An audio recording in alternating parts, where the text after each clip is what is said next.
Vous êtes député RN de Lyon. Bonne année à vous déjà pour commencer. Tous mes vœux également. Merci. Est-ce que 2024, ce sera l'année du RN ? Ce sera l'année, j'espère, du sursaut, ou en tout cas de la préparation du sursaut national qui est attendu par des millions de Français. Aujourd'hui, nous sommes dans une situation politique qui est totalement bloquée, avec un pays qui est en voie de déclassement, avec des Français qui s'appauvrissent, qui sont en insécurité à la fois sociale et physique. Donc il est urgent, effectivement, que l'alternance se mette en place, et elle est aujourd'hui à l'œuvre avec Marine Le Pen et Jordan Bardella. Justement, Marine Le Pen, vous avez annoncé vous-même qu'elle serait candidate en 2027, ce serait la candidate. Or, elle avait juré en 2022 que ce serait sa dernière élection. Qu'est-ce qui a changé ? Beaucoup de choses ont changé. Déjà, les élections législatives et ce record de députés à l'Assemblée nationale, 88 députés autour de Marine Le Pen. Nous sommes le premier groupe d'opposition, le premier parti d'opposition. Et puis, la donne politique a changé. Je pense que cette année 2023 a montré à des millions de Français que Marine Le Pen avait eu raison avant tout le monde. On l'a vu avec les émeutes, on l'a vu avec le pouvoir d'achat. Et très clairement, toutes les analyses qu'elle a pu faire, tous les combats qu'elle a pu mener ces dernières années, aujourd'hui sont extrêmement pertinents.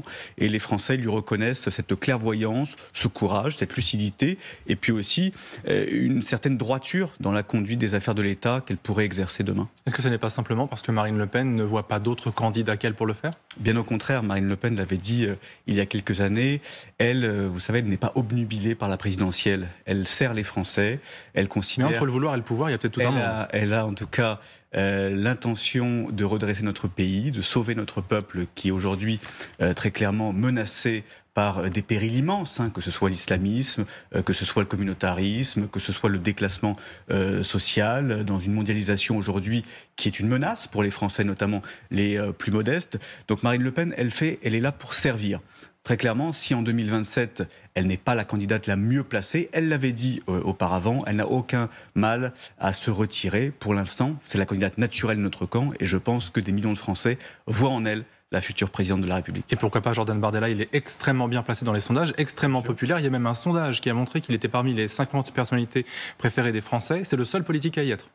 Donc pourquoi pas lui finalement ? Mais nous avons la chance d'avoir un président extrêmement populaire, extrêmement dynamique, extrêmement talentueux. Et c'est vrai que nous avons peut-être cette spécificité au Rassemblement national d'avoir un duo gagnant, d'avoir Marine Le Pen et Jordan Bardella qui sont parmi les personnalités politiques préférées des Français. Et Marine Le Pen avait souhaité justement un ticket avec Jordan Bardella et qu'il soit Premier ministre si elle était présidente de la République.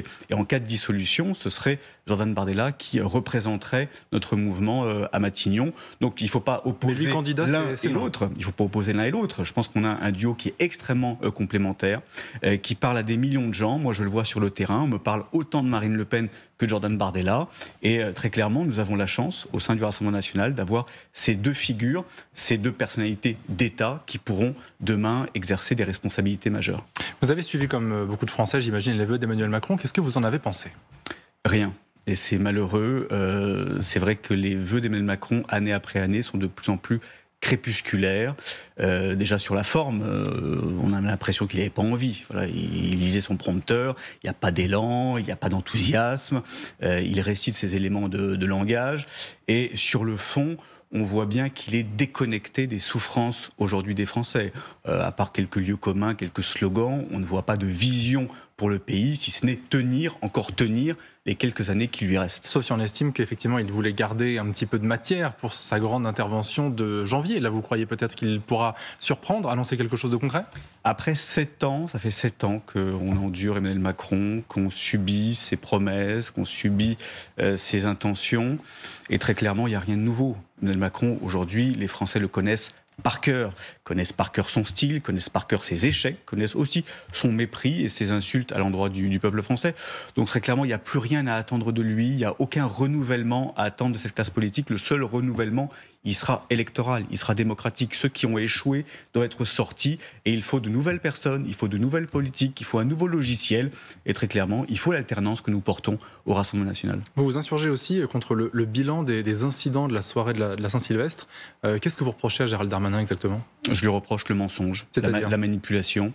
Il nous a annoncé donc 745 voitures brûlées, soit une baisse, dit-il, de 10% par rapport au 1er janvier 2023. Il n'y a qu'un malheur, c'est que le 1er janvier 2023, il nous annonçait 690 voitures brûlées. Donc il y a un véritable problème et je pense que M. Darmanin est un menteur compulsif. Ça fait plusieurs années, depuis les événements du Stade de France, quand il avait incriminé les supporters anglais, depuis les émeutes, où il disait qu'on avait vu beaucoup de Kevin et de Matteo. Je pense que ce ministre de l'Intérieur, qui est surtout un ministre de l'Extérieur, il faut bien le dire, vu son incapacité à lutter contre l'immigration, fait du mensonge une politique parce qu'il n'arrive pas à lutter contre l'insécurité. Il n'arrive pas, encore une fois, à protéger les Français. On le voit à tous les niveaux. On le voit avec les violences qui augmentent. On le voit avec l'ensauvagement qui se développe. On le voit avec la faiblesse des obligations de quitter le territoire français qui sont exécutées. Aujourd'hui, on a un ministre de l'Intérieur qui est déficient, qui est défaillant, et il masque cette incapacité par du mensonge et par de la manipulation grossière de chiffres. Justement, vous parliez d'immigration. La loi immigration, vous vous en satisfaites telle qu'elle est ou vous voulez aller plus loin? Et si oui, comment?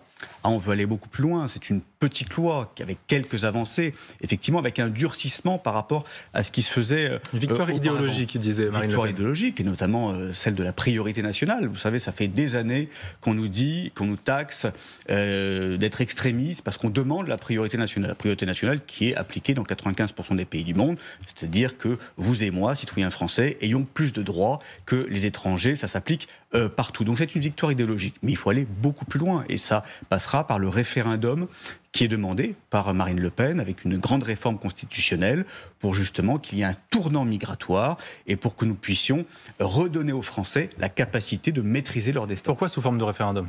Sous forme de référendum, parce que je pense que c'est indispensable de poser la question aux Français. Ça fait depuis 2005 que les Français n'ont pas été consultés par référendum, et sur une thématique aussi centrale, aussi vitale, aussi cruciale que l'immigration, qui a des impacts majeurs partout, sur l'hôpital, sur l'éducation, sur la sécurité, sur nos comptes sociaux, sur la justice sociale. Il faut que ce soit les Français qui puissent donner leur avis et trancher. On remarque que sondage après sondage, entre 70 et 80% des Français rejoignent nos idées, sont d'accord avec Marine Le Pen et Jordan Bardella. Il serait bien de leur poser la question par référendum. Julien Audoul, il y a une enquête du Washington Post qui affirme que le Kremlin fournit au RN des éléments de langage afin de décrédibiliser l'Ukraine et d'affaiblir le soutien de la France à l'Ukraine. Qu'est-ce que vous répondez à ça ?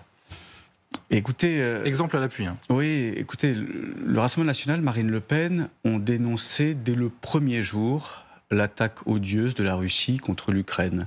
Marine Le Pen a été l'une des premières à apporter son soutien au peuple ukrainien. Donc je pense que la politique du Kremlin ne fonctionne pas vraiment, si vous voyez ce que je veux dire. Les éléments de langage n'ont pas été visiblement entendus par Marine Le Pen, donc il y a un problème. Moi, j'invite le Washington Post à se pencher plutôt sur les liens assez sulfureux et sur les manœuvres du fils de Joe Biden, par exemple, en Ukraine. C'est dénoncé. Alors, c'est pas du tout le même sujet. Mais il ne faut pas allumer un contre-feu. Ah, mais j'allume pas un contre-feu. Je dis qu'à un moment donné, il faut regarder les problèmes là où ils sont. Il n'y a pas de problème du côté du Rassemblement national. En l'occurrence, on parle d'une rhétorique selon laquelle les sanctions économiques visant Moscou pénaliseraient davantage la France que la Russie. C'est exactement ce qu'a dit Marine Le Pen le 2 août 2022, par exemple. Également des propos qui consisteraient à dire qu'il y a une troisième guerre mondiale en préparation, précisément ce qu'a dit Marine Le Pen le 29 mai 2022. Oui, je pense que Vladimir Poutine a dû dire que le soleil brillait une fois et que Marine Le Pen a dû le dire aussi. Voilà. Je pense que Vladimir Poutine a dû dire qu'il faisait froid en hiver. Marine Le Pen a peut-être dû le dire aussi. Donc, ce qui fait évidemment un lien évident. À un moment donné, il faut être un peu sérieux. Donc pas d'ingérence, aucune ingérence du Kremlin au RN. Les ingérences étrangères, je pense qu'il faut les regarder ailleurs. Je pense qu'il faut les regarder vers les gouvernants qui ont cédé beaucoup de parts du territoire français, de l'économie française, au Qatar, par exemple. Je pense qu'il faut regarder vers ces gens-là. Je pense qu'il faut regarder aussi vers ceux qui ont bradé des fleurons industriels comme Alstom à des Américains comme General Electric. Je pense qu'il faut regarder vers ces gens-là. Nous, on a encore une fois une constance, c'est protéger les Français. Oui, nous sommes des souverainistes et nous protégeons les Français, y compris avec des répercussions sur des politiques qui peuvent être menées, qui, encore une fois, sur le papier, peuvent avoir du sens, mais qui peuvent être délétères pour le pouvoir d'achat des Français, notamment ce qui était le cas au début de la guerre en Ukraine. Marine Le Pen et Jordan Bardella ne seraient pas toujours d'accord sur la question internationale. Est-ce que vous confirmez ça ? On est sur quelle ligne au RN finalement ? Mais la ligne, vous la connaissez, et Jordan Bardella et Marine Le Pen partagent la même ligne. Alors je sais que c'est le petit jeu d'essayer de trouver des différences, des nuances, mais très clairement, sur l'équidistance, sur la place de la France, sur le rôle que doit avoir la France, justement, face à ces conflits, face à ces grandes puissances, la position de Marine Le Pen et de Jordan Bardella est très claire, c'est la position gaullienne, historique, traditionnelle de la France. Nous regrettons que sous Emmanuel Macron, cette position ait été ébréchée et quelque part ait été dénaturée. Nous, ce que nous souhaitons, et nous le disons depuis toujours, c'est-à-dire que nous souhaitons qu'il y ait une grande conférence de la paix pour régler ce conflit qui est délétère, qui ne se réglera pas par les armes, nous le savons très bien, qui ne se réglera pas par la surenchère à la fois économique ou militaire, mais encore une fois par mettre toutes les parties prenantes autour de la table pour régler une bonne fois pour toutes ce conflit. Merci beaucoup Julien Odoul d'avoir été notre invité ce matin sur LCI. Dans un instant, vous retrouvez Bernard Poiret pour le temps de l'info. Juste avant, c'est la météo avec Guillaume Woznica.